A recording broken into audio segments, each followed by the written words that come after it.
Hello and welcome to the third episode of TLJT Talks. Today we are hosting Professor Dr. G.S. Bajpai. Professor Bajpai is the Vice Chancellor of Rajiv Gandhi National University of Law and an eminent lawyer. So if you are reading newspapers or watching televisions, you must be knowing him. Sir will be talking to us about cyber victimology and its daily application. So sir, the first question, first of all, thank you very much for joining us. So the first question is, how is cyber victimology emerging as a new discipline, and is there any substantial definition of it according to you? Yeah, so thank you for hosting me today. The cyber victimology has been emerging as a part of larger field of criminology as such. However, with the onslaught of a variety of cyber crime, initially there was the emergence of what we call cyber criminology.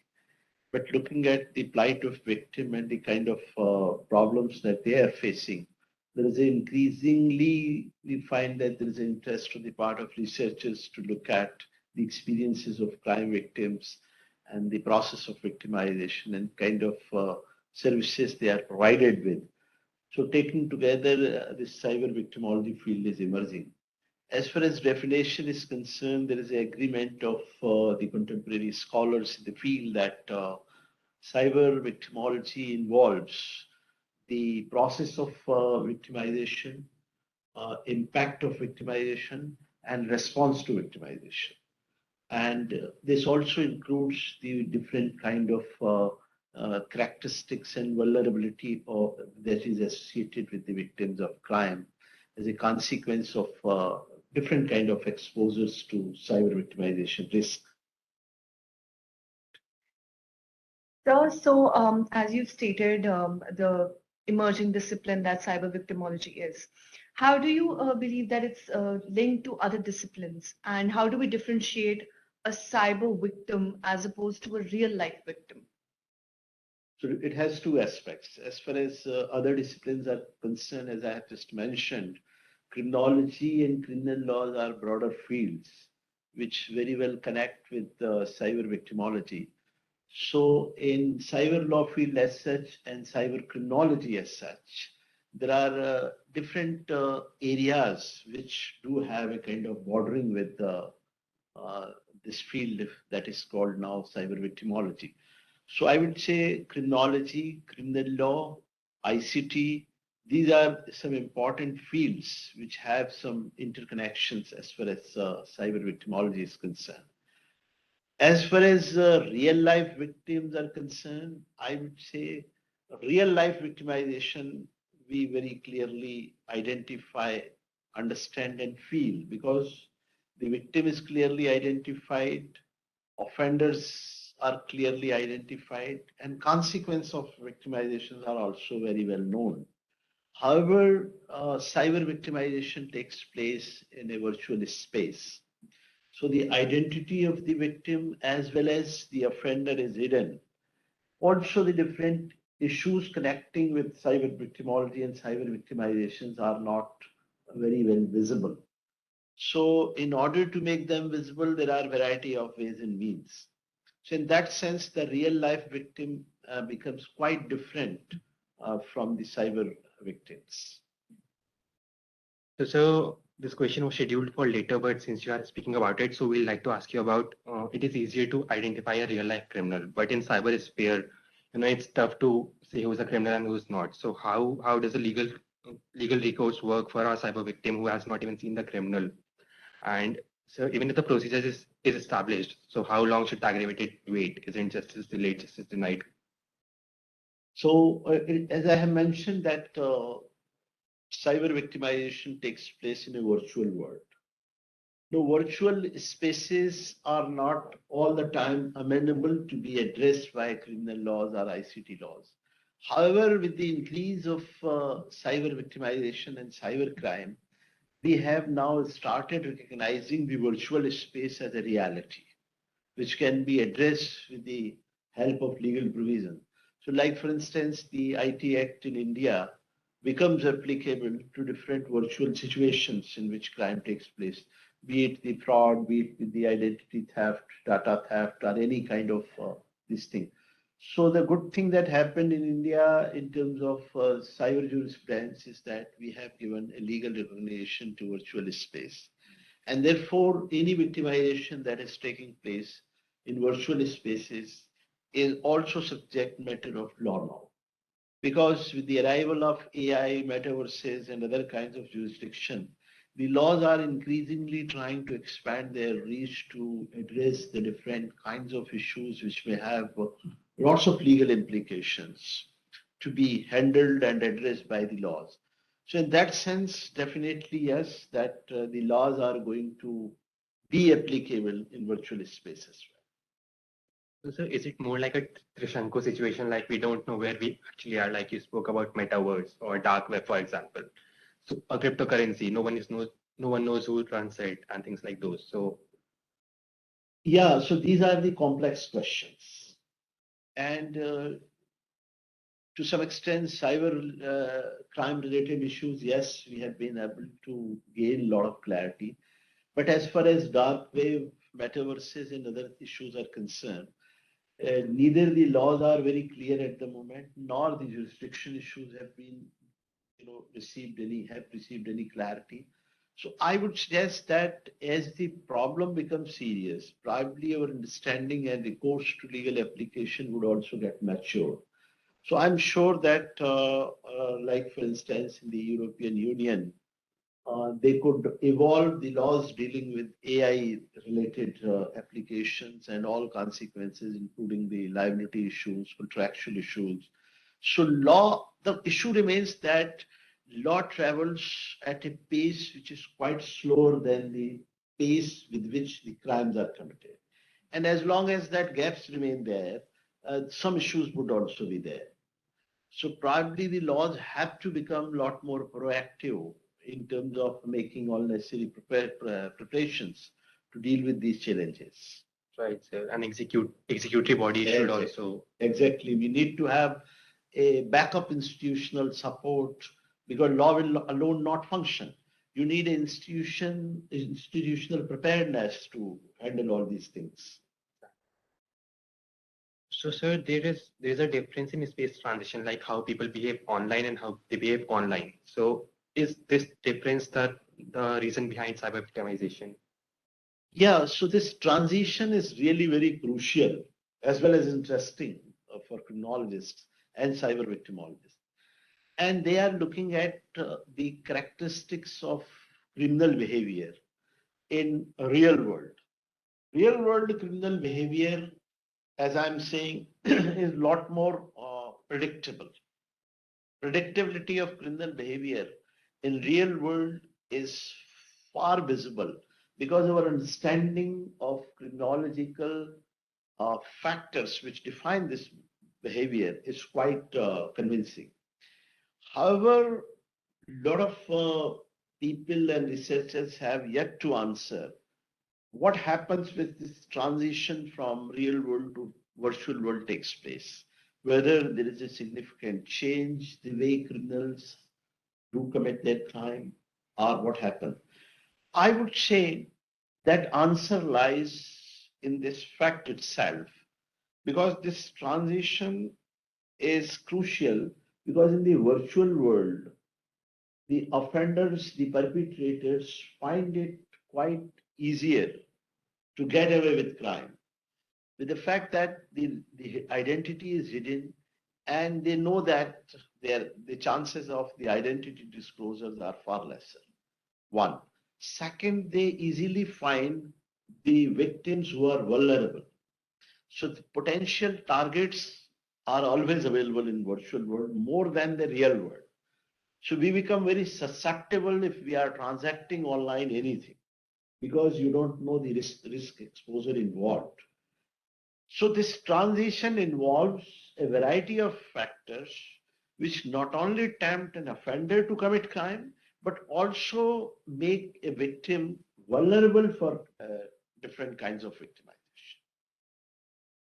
So, within the context of space transition, if we look at the context of India, especially rural and urban society, how does victim precipitation or victim facilitation, for that matter, comes into the picture in according to you?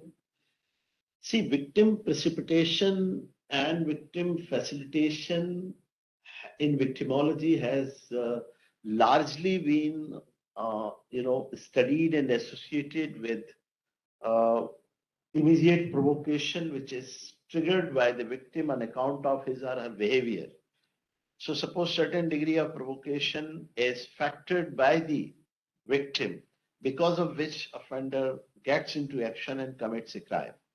That is the ordinary situation where victim triggered behavior happens. Sometimes victim triggered behavior result into a commission of crime. As far as cyber victimization is concerned, there is no direct precipitation. However, certain personality traits, certain behavioral disposition, certain factors do place a victim in a situation of risk. So unknowingly victim make himself vulnerable. So like for instance, the longing for earning a quick money and getting into the trap of a potential fraudster is something which is a factor falling in the category of victim facilitation, because victim is disclosing a crucial information in the anticipation of some gain or some undue gain or illegal gain.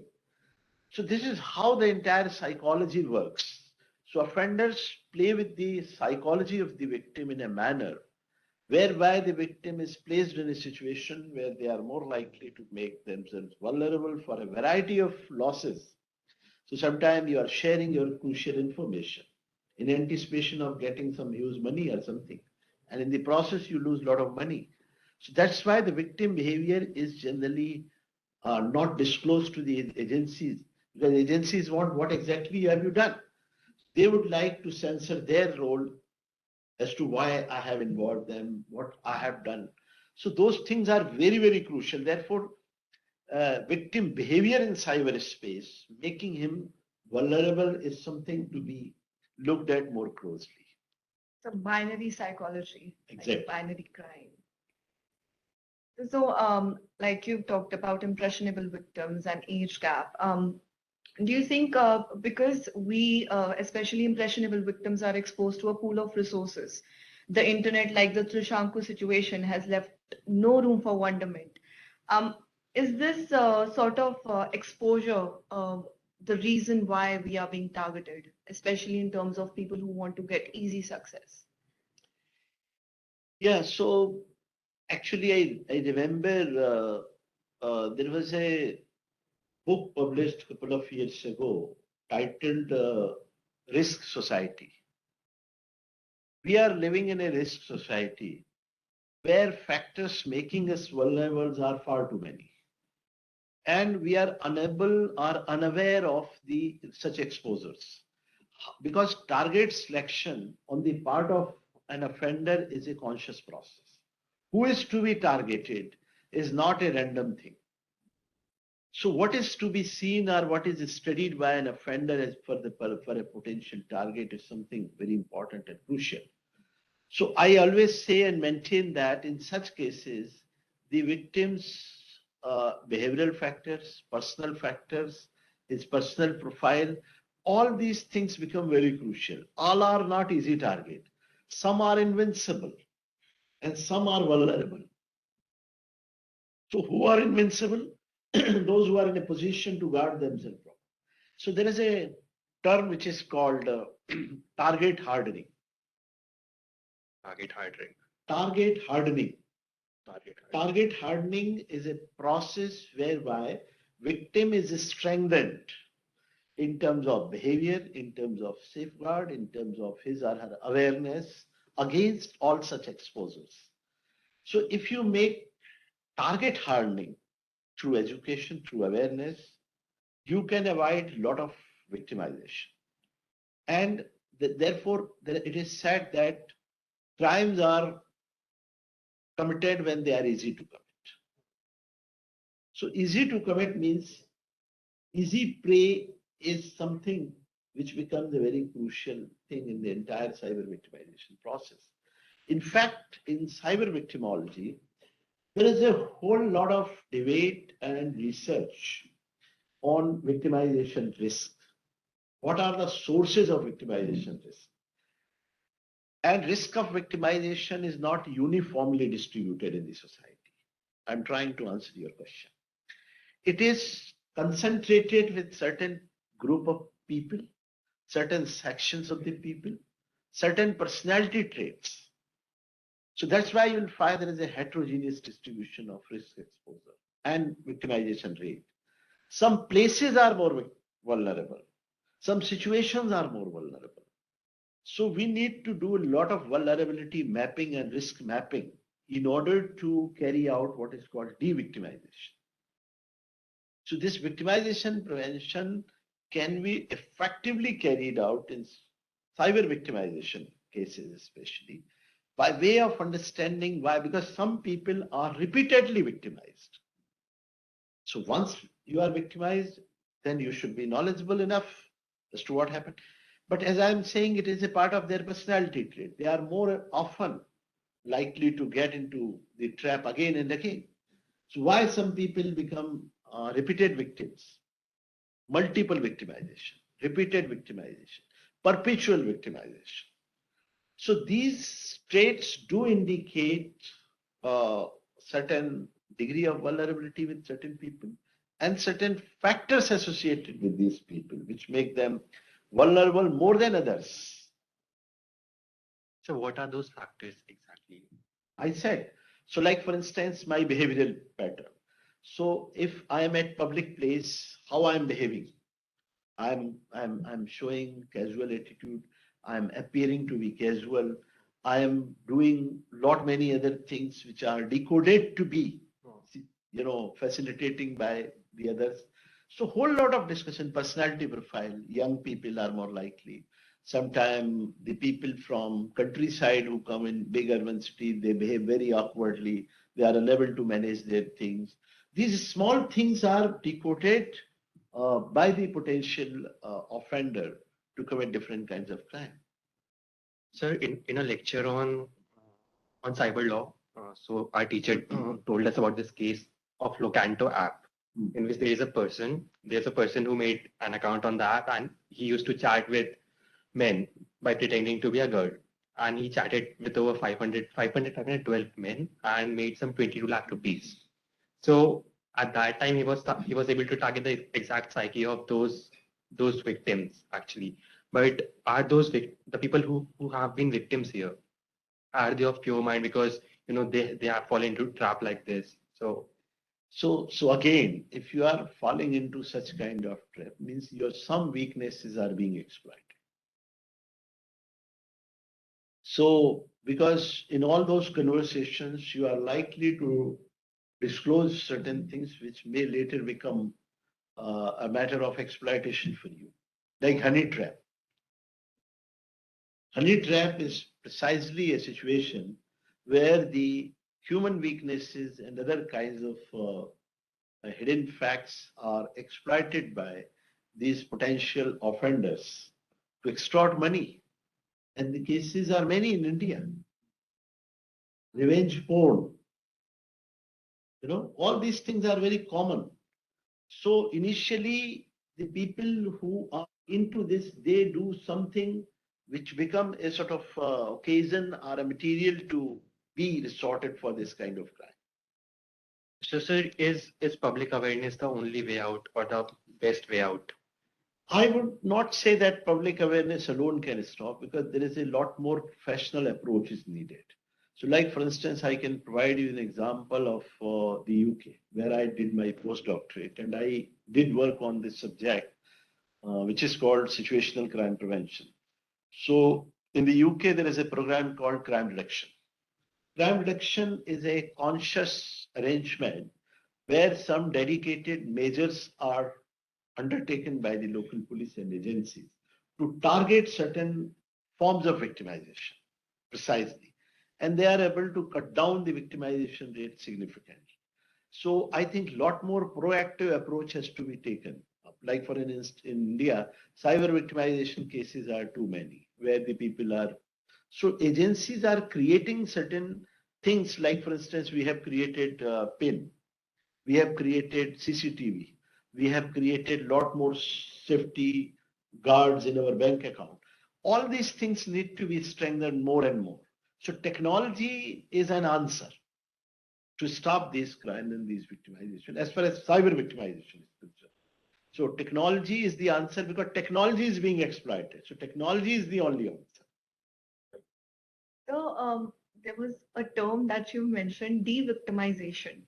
Now, in lines with de-victimization, in your article, recognition of victimhood vital for justice, we read it, and we also, in lines with CRPC, it's written that that no one is recognized a victim until an accused is charged.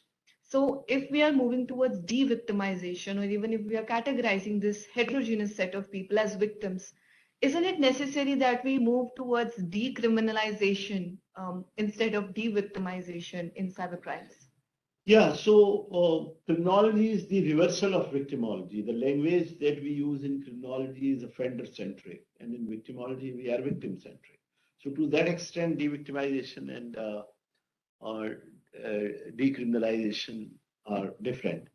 However, as far as recognition of victimhood is concerned, actually, our criminal justice system has long been ignoring the status of victim as such, because our laws were primarily created to deal with offenders and not to deal with the victims of crime. Therefore, there were not many arrangements and recourses available for the victims of crime to be dealt with. Lately, with the induction of some new legislative developments and some new case laws, cases decided by the Supreme Court, the victim has not only been recognized in the law, but also provided with certain rights and status, whereby a victim can assert certain level of participation in criminal justice process. So when we were talking about crime prevention and decriminalization, so we were essentially talking prevention of crime from the viewpoint of offender. So like for instance, offenders need to be given good education, good family conditions so that they don't get into crime. In de-victimization, we are talking about those measures. Like in the UK, I have given an example of situational crime prevention. There we are talking about the education and the awareness which should be provided to the victim, and target hardening kind of solutions, which are very crucial.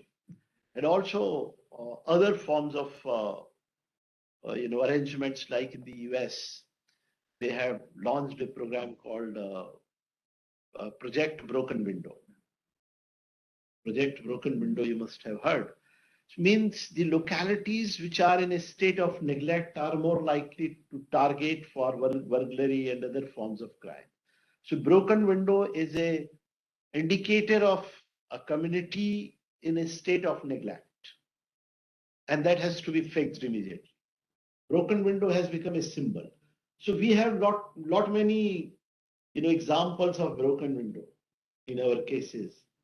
Now those areas needs to be given attention to, and there are lots of people who are in need of attention in terms of protection, in terms of rehabilitation, because they are exploited sometimes for a variety of time. So in that sense, I am just saying that these approaches could be very, very vital for from the viewpoint of what we call now victim justice. That's why we have reversed the idea of criminal justice to become the idea of victim justice. From a jurisprudential point of view, what came first? Is it victim criminology, or cyber criminology, or cyber victimology? I would say very in a larger context that victimology is as old as human suffering itself, because suffering has to be addressed. So victimology deals with the aspect of human suffering. So victimology is an answer and a response to human suffering, largely speaking. However, in our laws, in our institutional creations, we were more concerned about lawbreaking, and we wanted to deal with lawbreakers. Because however we ignore the fact that law breaking results into the commission of victimization and in different forms of suffering. Now, for long time, we didn't have any arrangement or mechanism to address human suffering. Therefore, the emergence of victimology came as a collateral consequence to address the human suffering as a consequence of crime or secondary victimization. Secondary victimization is a processual consequence when a person gets into the criminal justice system and victim has to struggle, sometimes harassed, sometimes exploited, sometimes rejected, sometimes put to a shaming, sometimes dealt with a very stern hand. Secondary victimization. Somebody has to address this secondary victimization. So victimological researches and actions are now geared to mitigate these pains, which are crucial for the victim. Because victim is integral to criminal justice system, and victim has to given almost similar footing and spaces as it's given to the offender. So for all fairness, both the parties have to give an equal attention. So, since you said that victimology is as old as humankind, so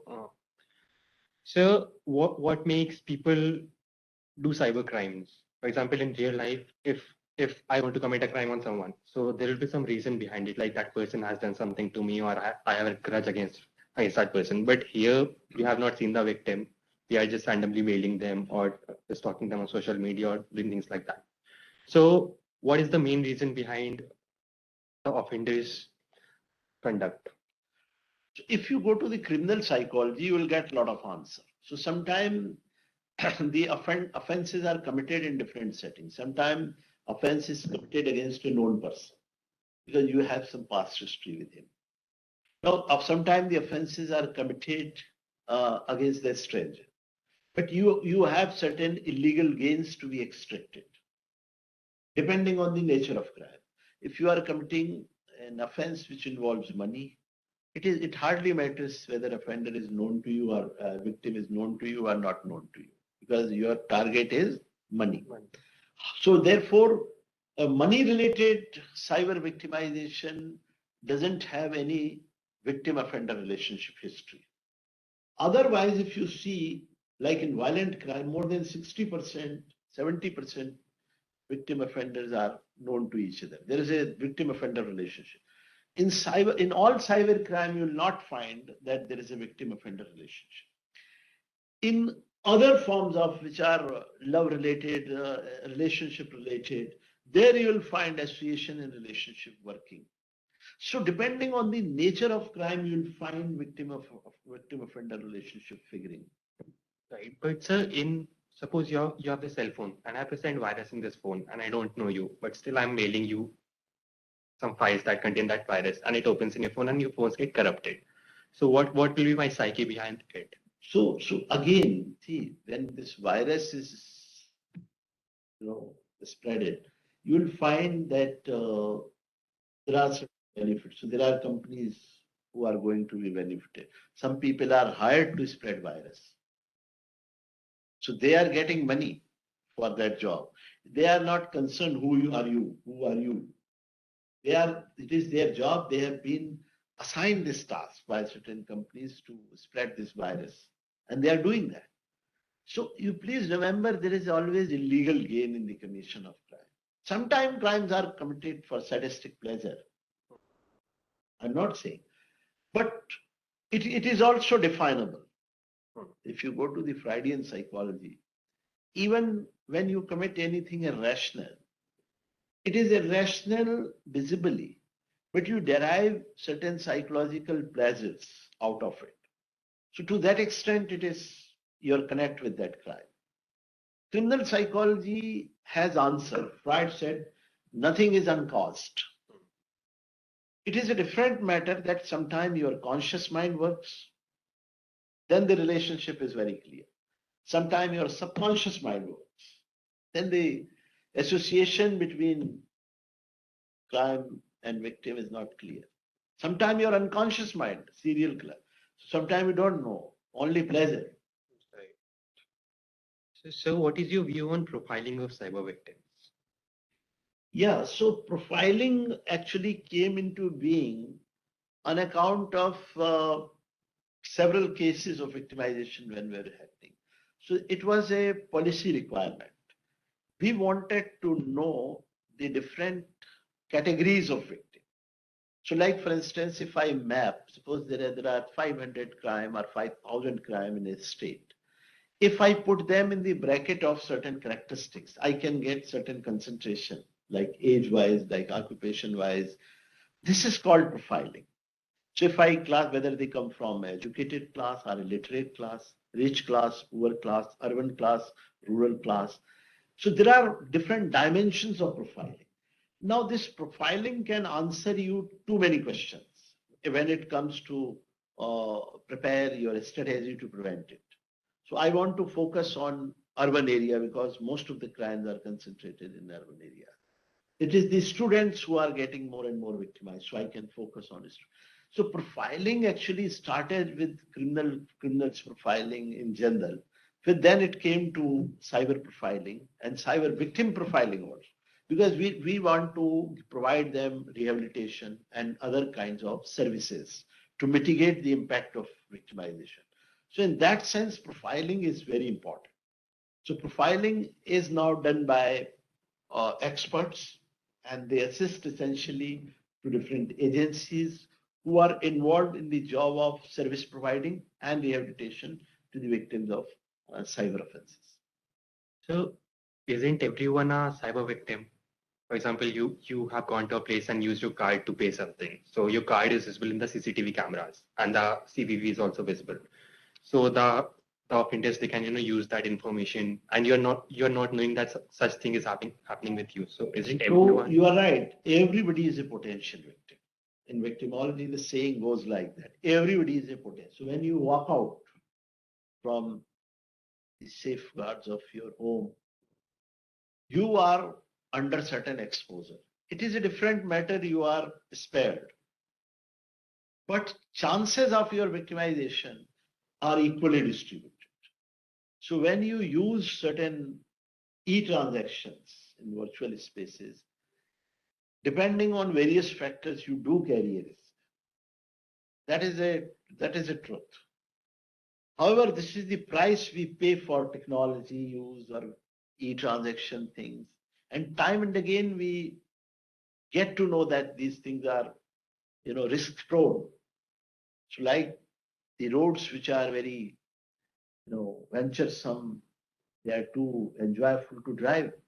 You know, but so this is the life. Everybody is a potential victim in an era in which we are living, where technology is buzzing, e-transactions are happening, and we are into it. We are getting a lot of advantage, and this is the price that we are paying. How does so we talked about victim rehabilitation. So rehabilitation in life happens with victims and also with offenders, which is a different phenomena. But how do we bring legal closure or rehabilitation for the cyber victim? Wherein So the consequence of cyber victimizations are different from the consequence of crime in other cases. So like for instance, a victim of violent offense would require a different type of service, like medical, psychological. Cyber victim counseling is basically so depending on crimes. We cannot put simply cyber crime to understand all victims. Mostly I have seen there is a lot of problem in online sexual abuse, like for instance, online sexual offenses, child against the children, against the teenagers. So they get into depression, they get into a lot of anxiety. So primarily they won't come forward to disclose the commission of crime. Even if they do come due to some reason, then they will be suddenly blank. So you need a trained counselor.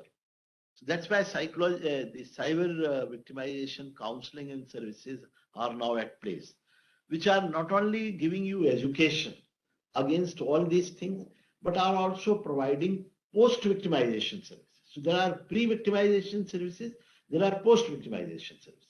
Post-victimization services in case of sexual offenses, they are very grave because depression, anxiety, insecurities, psychological trauma, conflict, all kinds of issues happen. So there is a need for serious counseling services in this sphere.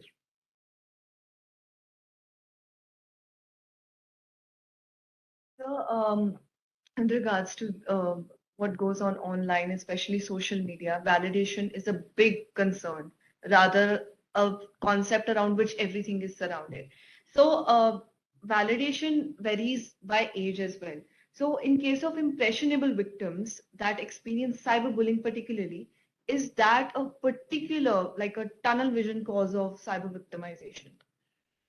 You know, in social media and related issues like hate crime, like cyberbullying, uh, if you see the entire spectrum of cyber crimes or cyber victimization, you will find a sizable percentage concentrating with respect to these offenses, especially cyberbullying.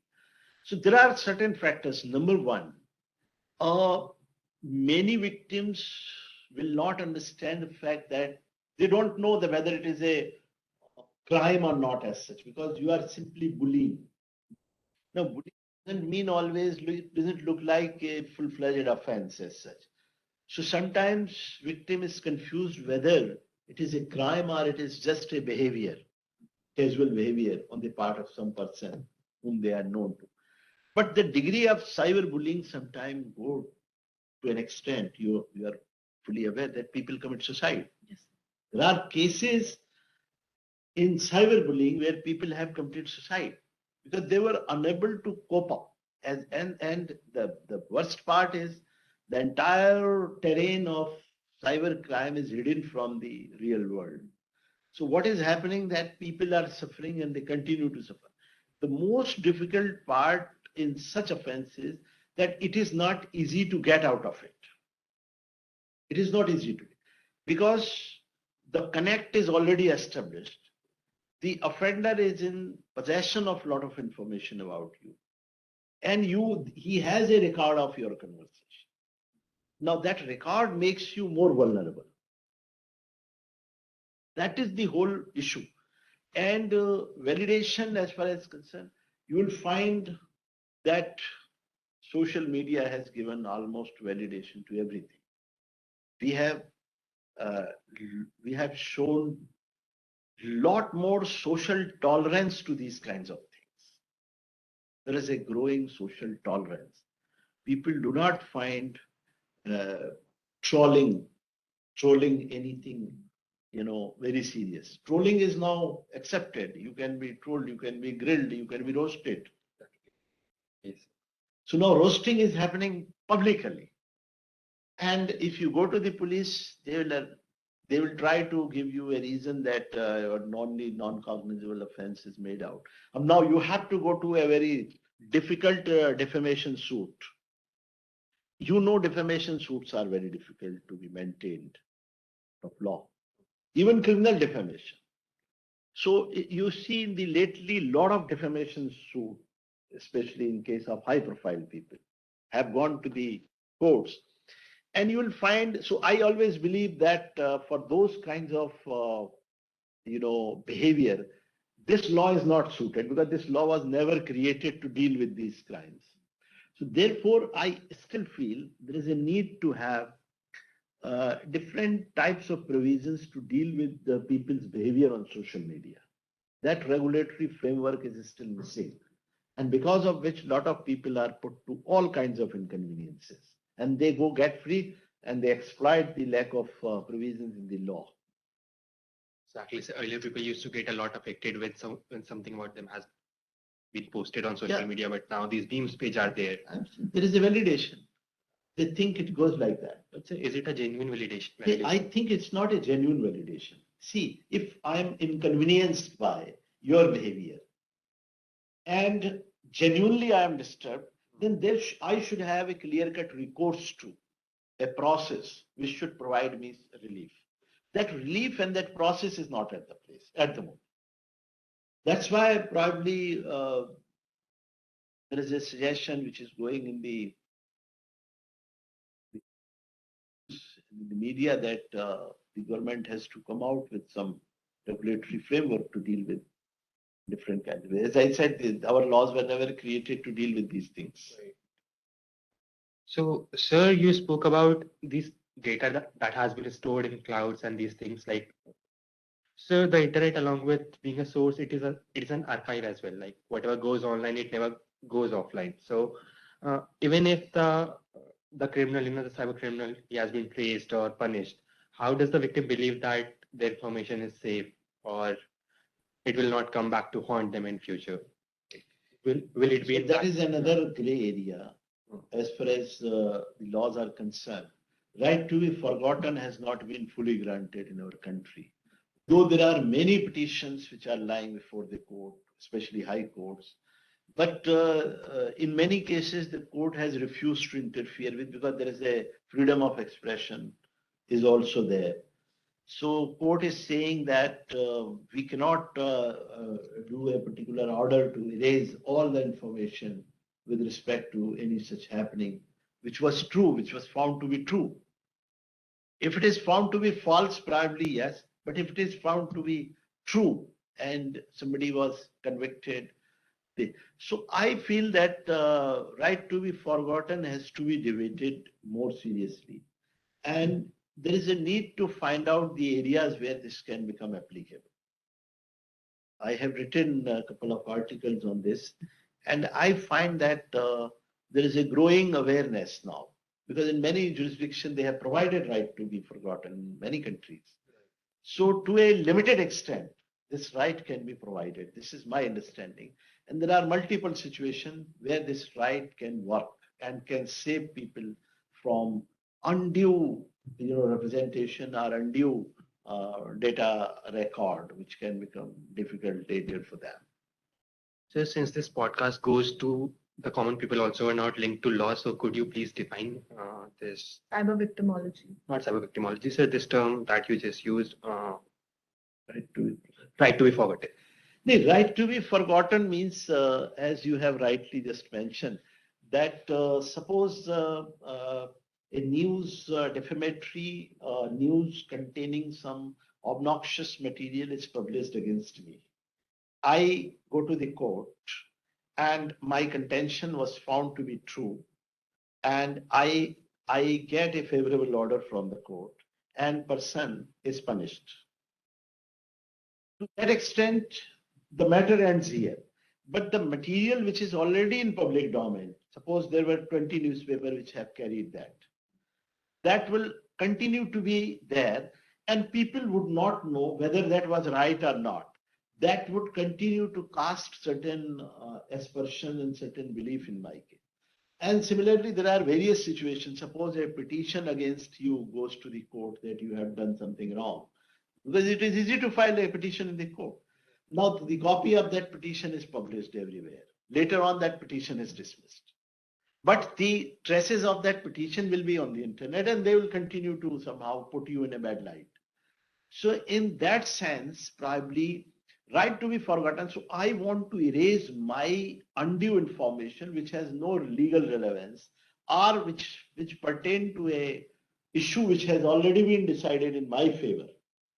That part has to be erased. That is the content of right to be forgotten.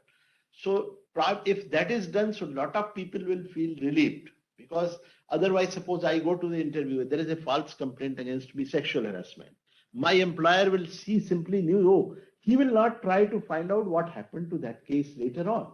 This news is enough against me, which will debar me. And they will not officially say, I am dismissing you, I am rejecting you on this, but they will make up their mind. So people do a lot of stereotyping about you. Right. So we have seen a lot of these examples. So, sir, since you spoke about right to be forgotten, so what else changes do you think are required in law, in substantive and procedural law? So I think in both the cases, right to be forgotten has to somewhere, because especially I think this right can be well located in data protection bill, which is again going to be with us. Bill is coming up. Now, in that part, they can define the right to be forgotten along with the areas and its applicability and exception. So I think that is the best place. And it would involve wherever data is involved. Suppose a crime is committed and I have to give some restraining order or some news have to be raised from the social media, those orders can be done. At the moment, these platform, they do not comply the court order. They said, this is our right to publish. And we have published, we will not erase. Right. So, sir, the last question is, can there be a total redemption in case of cyber victims? Total, see, once a person becomes victim, certain scars continue to be there. They remain. So total redemption is a very utopian thing. I would say attempts should be made to mitigate the suffering to the extent they are possible. So like, for instance, if you must be seeing the trend, suppose my money is illegally transferred from my account and the process takes place and the offender is punished. But at times the offender said, the money I have spent, you can give me punishment. But the complainant, in such cases at least, because there is no revenge feeling, in such cases, they are not much concerned with the punishment part. Their interest is to get that money back. Then the redemption is possible. Their redemption in this case is linked with the possibility of the entire money being returned back to the person. However, in violent offenses which involve social media, there I would say, see, people are very revengeful. They want immediately the person to be hanged. So only then I will be satisfied. So I won't say that complete redemption is possible, but yes, mitigation is an answer. Right. Because human mind. So this one instance happened with us during this COVID 2 years break. So when we used to have these online classes, we started with Google Meet, and there people used to log in with XYZ IDs and like play music or present on a screen and do things. So they were not known, the people of our class only. Actually intrude into our meetings. Right. While in real class, these kind of things could not happen. Like, Yeah, so I always say technology is exploited many times for certain misuse. And those vulnerabilities are actually, if you see, the cyber infrastructure in our countries is still very vulnerable. Critical information infrastructures are still very, very vulnerable. Sometimes the strongest data network are invaded. China, New York, all have experienced, the intrusion and invasion. So that possibility is there because technology is changing very fast. New tools are always there. You never know.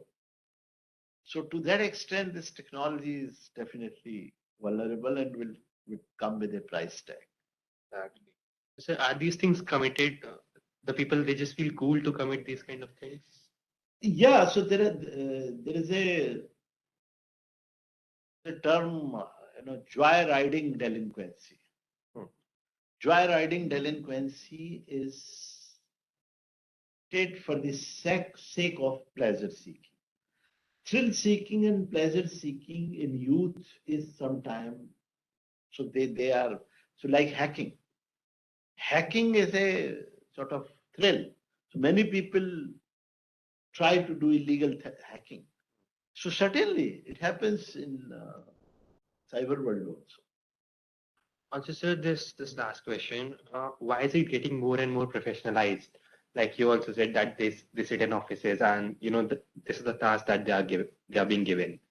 So why are people becoming more and more sadist these days? No, actually, this is a very fundamental question. So I think we need to go to the fundamentals of human behavior. And in criminal psychology, the psyche of criminal has been decoded. If you study, Eysenck has been a very notable criminal psychologist. So he has come out with findings that different motivations work in case of people. For some, it is a thrill. For some, it is a revenge against the system. For some, it is a score setting. For some, it is just they want to break a boredom. So there are different kinds of motivation. So criminal behavior is very, very mysterious in that sense.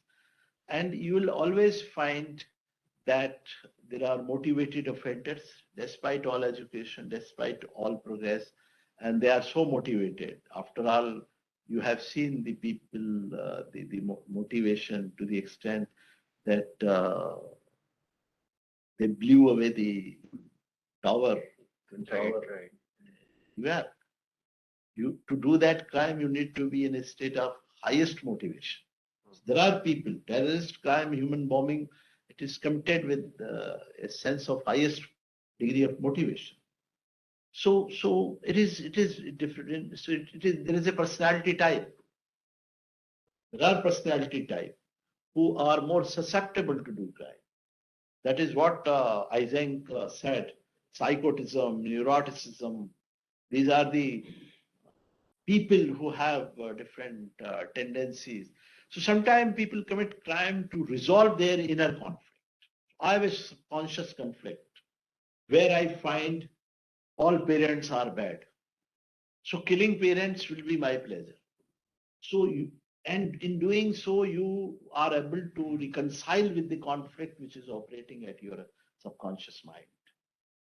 So these are the very mysterious interpretation for criminality.